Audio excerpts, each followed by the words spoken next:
ஒரு சில பேர் வீட்ல வந்து போட்டோ போட்டோ ஃப்ரேம்ஸ்லாம் யூஸ் பண்ணுவாங்க. ரொம்ப பியூட்டிஃபுல்லான போட்டோஸ் இருக்கும். ஒரு சில குருஜிஸோட போட்டோ இருக்கும்.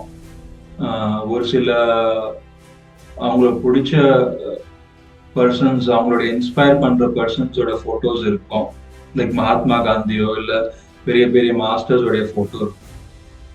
ஒரு சில பேர் வீட்ல வந்து ஆஹ், ஒரு மாதிரி டிஸ்டர்பிங்கான ஒரு போட்டோஸ் இருக்கும்.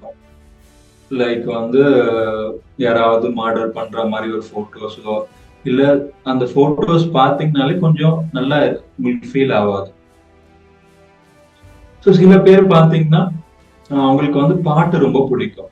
ஸோ அந்த பாட்டுல கூட வந்து சோகமான பாட்டு தான் அவங்களுக்கு ரொம்ப பிடிக்கும். ஸோ அது என்ன ஆகும் அப்படின்னா அந்த சோகமான பாட்டு கேட்டு கேட்டு கேட்டு அவங்களுடைய மைண்ட் ஸ்டேட் வந்து சோகமா வந்து சேட்னஸ்ல போயிடுவாங்க.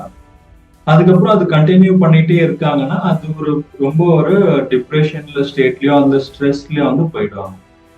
எனக்கு புது அனுபவங்கள் வேணும், புது விஷயங்கள் வேணும் அப்படின்னா நான் புதுசா ஏதாவது பண்ணாதான் எனக்கு புது ரிசல்ட் வரும்.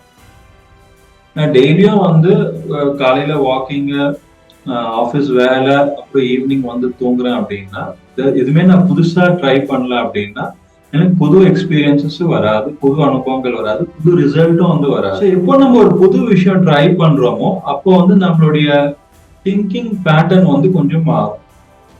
ஸோ நம்ம டெய்லி ஒரே மாதிரி யோசிக்கிறோம் அப்படின்னா நம்ம புதுசா ஏதாவது ட்ரை பண்ணும் போது கொஞ்சம் நம்மளுடைய மைண்ட் வந்து புதுசா யோசிக்க ஆரம்பிக்கும். இந்த ஓல்டு திங்கிங்ல இருந்து நியூ திங்கிங்க்கு எப்படி வர்றது? ஸ்பெஷலி யாராவது ரொம்ப கஷ்டத்துல இருக்காங்க, இல்ல அவங்களுக்கு நிறைய சேலஞ்சஸ் இருக்குது, இல்ல ஒரு ஒரு பிரச்சனை இருக்குது, அதுக்கு சொல்யூஷனே கிடைக்கல.